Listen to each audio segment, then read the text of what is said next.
Hello and welcome to a new episode on the Public Global. I am Ajay Prakash. I had informed all of you about a couple of weeks ago that I'll be doing a series on the delimitation of the Lok Sabha.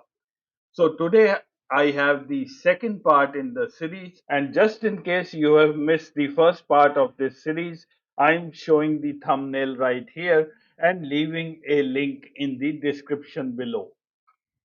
In today's episode, I am going to address this question. Has the time come to change the method of determining a winner in the Lok Sabha poll? I am showing you this right in the beginning, so when I am presenting all the data, you get time to really think about this issue. The first census happened in 1951 and 494 Lok Sabha seats were defined. Then in 61 the next census took place. 522 seats came up in the Lok Sabha. After the 1971 census, 543 seats were delimited, which continued till date.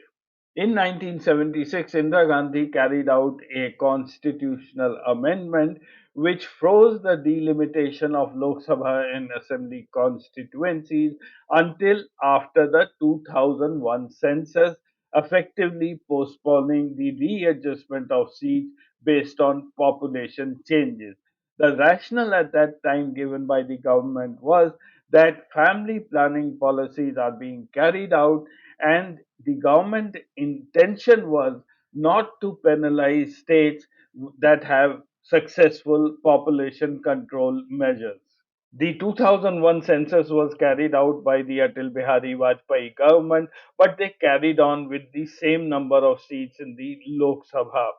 They brought in another constitutional amendment called the 84th Amendment, which said that delimitation is to be done after 2026 based on the first census conducted after 2026.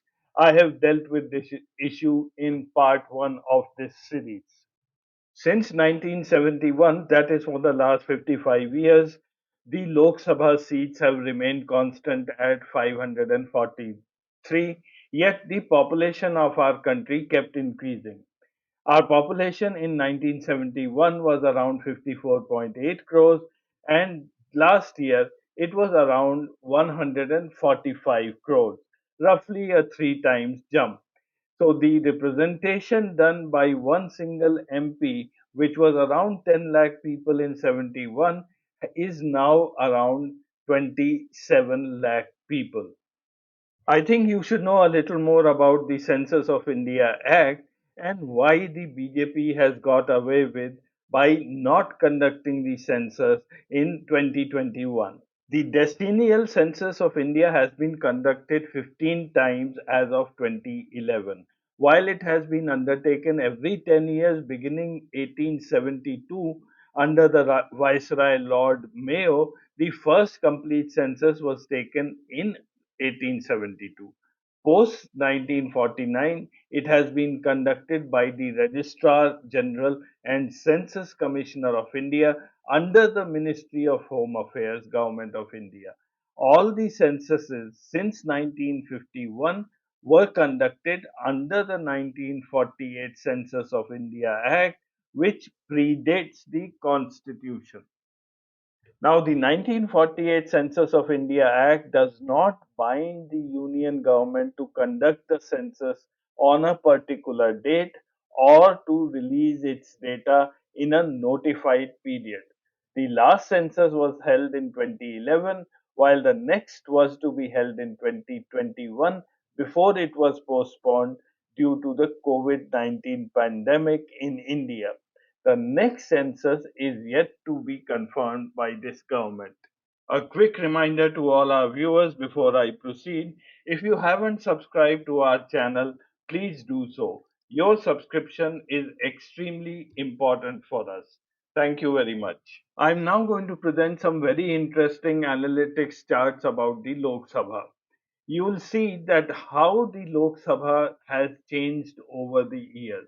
Though the seats remain constant, but how the parties have changed, how the state party contribution has changed, how the woman contribution has changed. And I think all this data the government should consider while it's making up its mind how to do the next delimitation. I'm now going to show you a couple of data slides that will show you one particular trend of our Lok Sabha.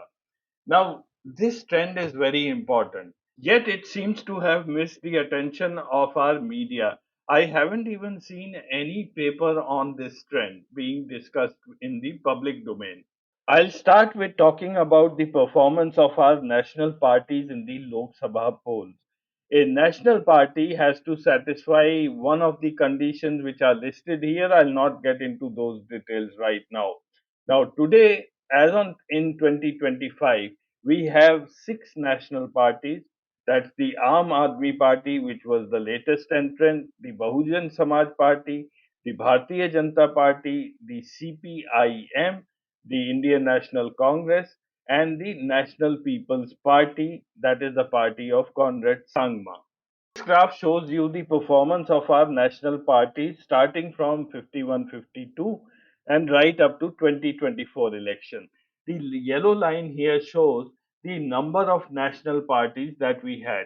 We had 14 in 51-52. It came down to 4 in the next election in 57, and then it went on increasing. In 71 we had 8 national parties. Again it went down after the emergency, and it peaked in 91 when we had 9 national parties. After 1991, you would notice that the number of national parties have been going down. In the last general election in 2024, we had 6 national parties, which I just listed. The seats won by the national parties are represented here by these pink bars, and the labels show the number of seats. It started with 418 in 51-52.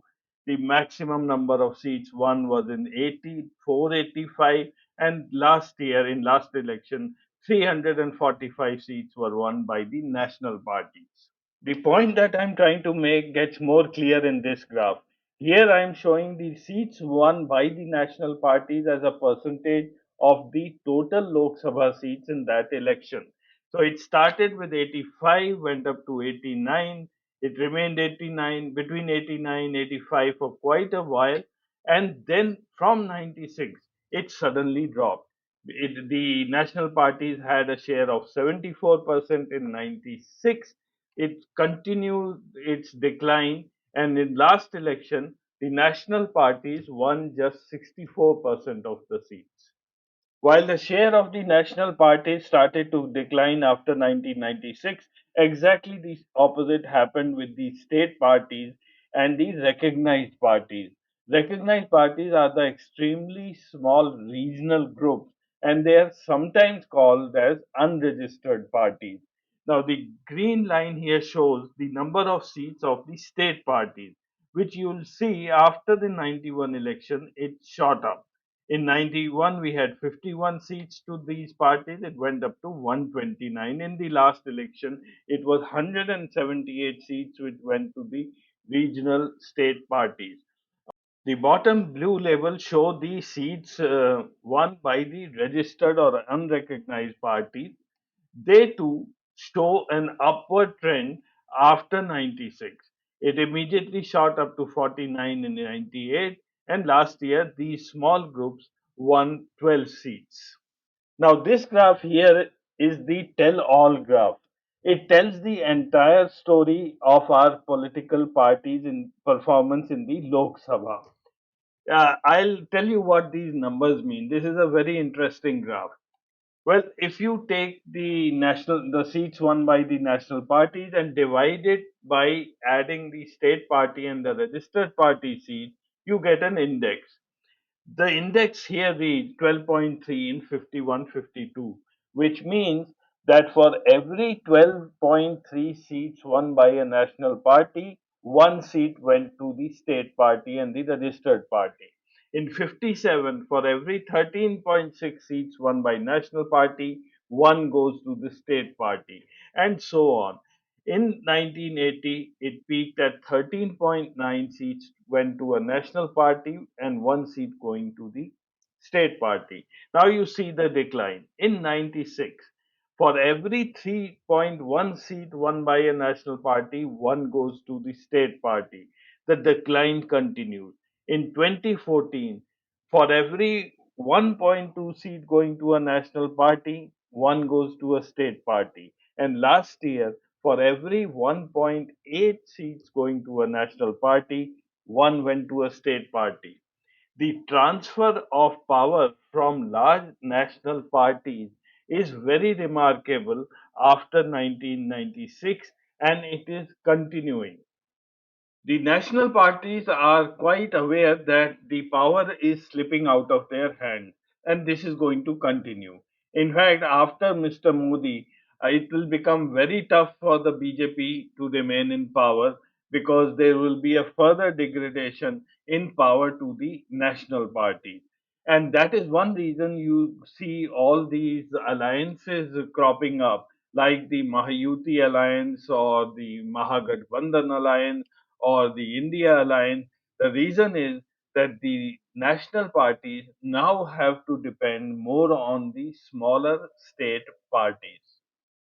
In my previous episode, the episode number one of this series, I had shown that how first past the post system that we use in our election favors the large parties. It goes against the smaller parties and the smaller groups or the independent.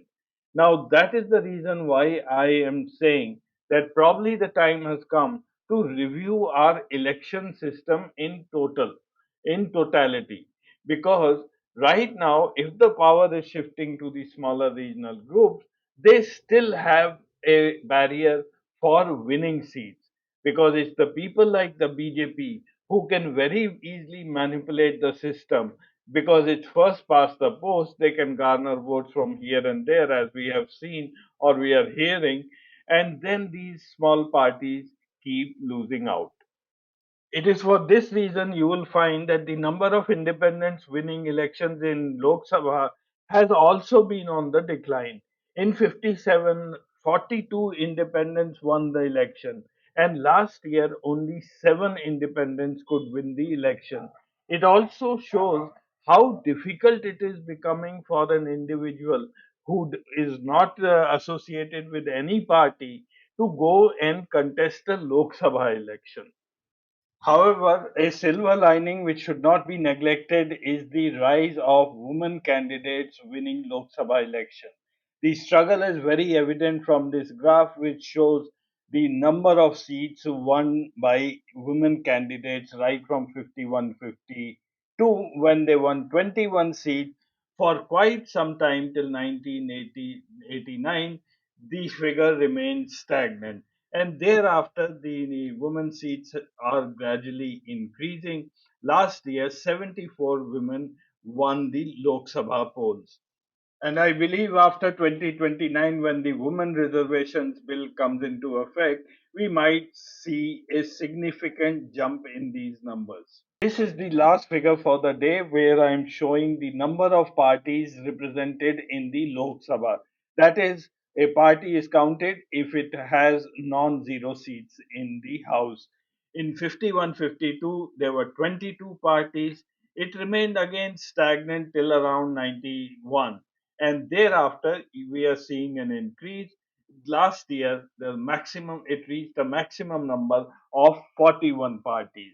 Now, this again shows that more and more parties are coming in, but they are not at the national level. Again, they are coming from the states and are smaller parties. In my last episode in this series, I had computed that in 2024 election, had we used proportional representation, the NDA would never have come to power. They would have been nowhere near the majority mark. But that doesn't mean that the Congress or the India Gathbandhan would have been the winner in a straightforward manner. The power game would have shifted to all the state parties and the smaller parties, and the national parties would have come to power only with the support of a much larger group of smaller parties. And that's why I want to ask you this question once again in the end, that has the time come to change the method of determining a winner in the Lok Sabha polls. Thank you for watching. I'll see you again next week.